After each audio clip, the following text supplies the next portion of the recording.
Dear friends, welcome back to our channel.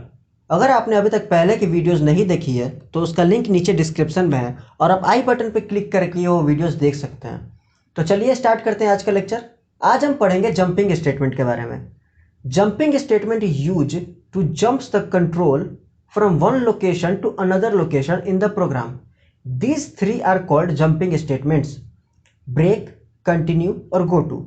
Jumping statement का इस्तेमाल हम प्रोग्राम में कंट्रोल को एक लोकेशन से दूसरे लोकेशन पर जंप कराने के लिए करते हैं। ये जो तीन है इसे हम जंपिंग स्टेटमेंट कहते हैं। पहला है ब्रेक, दूसरा है कंटिन्यू और तीसरा है गो टू। तो ब्रेक स्टेटमेंट किसे कहते हैं? Break statement is use to terminate the switch और लूप फोर्सली। ब्रेक स्टेटमेंट का इस्तेमाल हम स्विच और लूप को फोर्सली बंद करने के लिए करते हैं। दूसरा है कंटिन्यू।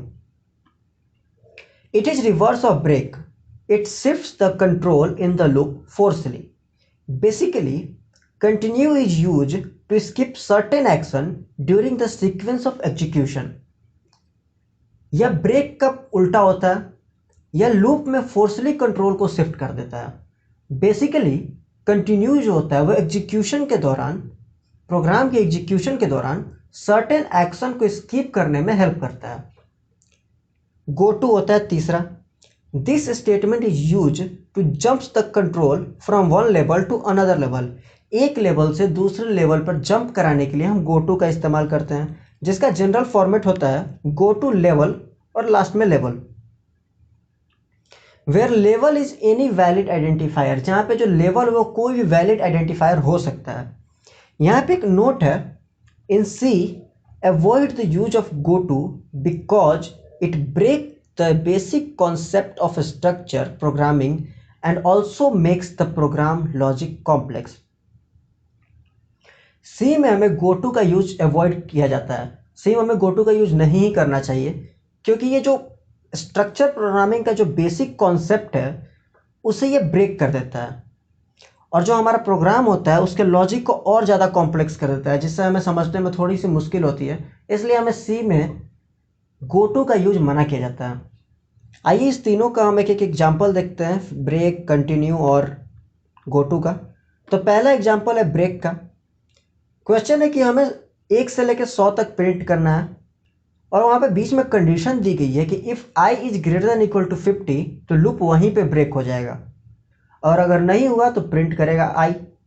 तो उसका यहाँ पे प्रोग्राम है हैशटैग इंक्लूड studio.h, उसके बाद फिर void main करली ब्रेसेस ऑन, इंटीजर के लिए इंट, उसके बाद आई एक वेरिएबल ले लिया मैंने, फॉर लूप चलाया, आई को 1 से इनिशियलाइज किया, I is smaller than equal to 100 और आई को प्लस प्लस कर दिया, यानी कि आई को 1 से बढ़ा दिया और लास्ट और नीचे हमने एक कंडीशन दिया if I is greater than equal to 50 और उसके बाद यहाँ पे लूप को ब्रेक कर दिया। स्विच जो है उसको ब्रेक किया, लूप को ब्रेक किया हमने। उसके बाद कंडीशन है, उसका जो इफ़ के साथ जो आता है एल्स प्रिंट %d आई। अगर इस प्रोग्राम को रन करते हैं तो इसका आउटपुट आएगा 1 से लेकर 49 तक। आप देख सकते हैं यहाँ पे इसका आउटपुट है 1 to 49। दूसरा एग्जांपल देखते हैं कंटिन्यू का।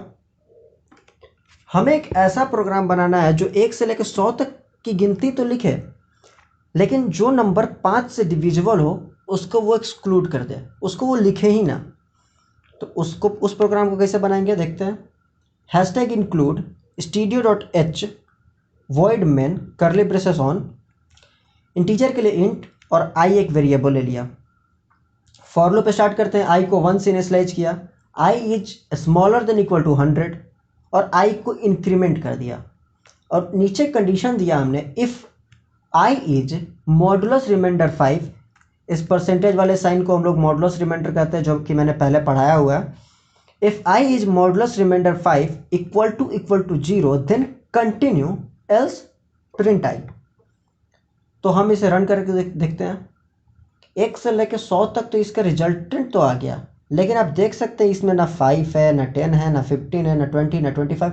यानी कि बेसिकली कहने का मतलब ये है कि जो भी नंबर 5 से डिविजिबल था उसको इसने एक्सक्लूड कर दिया और आगे इसको कंटिन्यू कर दिया प्रोग्राम को। आखिरी ये गो टू का ही प्रोग्राम देख लेते हैं।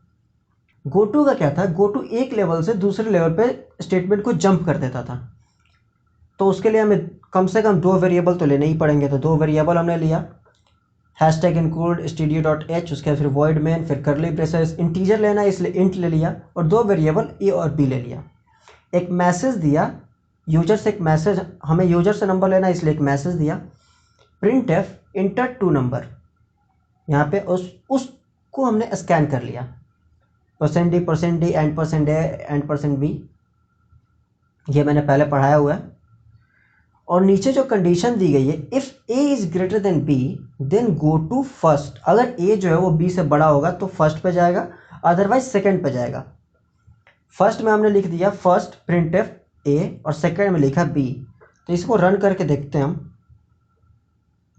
2 नंबर लेना है इनपुट हमें, पहला नंबर अगर हम 8 लेते हैं और दूसरा नंबर हम 4 लेते हैं, यहाँ पे आप देख सकते हैं यहाँ पे रिजल्ट आया 8, यानी कि फर्स्ट लेवल जो है वो प्रिंट हुआ। फर्स्ट लेवल में हमें ए प्रिंट करना है, अगर A is greater than B, और आप देख सकते हो यहाँ पे कि ए जो है वो बी से बड़ा है, इसलिए यहाँ पे पहला लेवल प्रिंट हुआ ए, तो ए प्रिंट हो गया। एक बार और देखते हैं इसको रन करके। इंटर 2 नंबर, अगर मान लिया हमने पहला नंबर यहाँ पे 7 लिया और दूसरा नंबर मैंने ले लिया 9, तब देख सकते हैं जो रिजल्टेंट आया वो 9 आया, यानी कि जो सेकेंड लेवल है वो प्रिंट हुआ, यानी कि ए जो है वो बी से बड़ा नहीं है, यानी बी बड़ा है ए से, इसलिए 9 प्रिंट हुआ यहाँ पे। तो बस आज के लिए इतना ही। Thank you for watching our video. अगर वीडियो पसंद है तो लाइक करें, कमेंट करें, शेयर करें और चैनल को सब्सक्राइब करना ना भूलें। Thank you.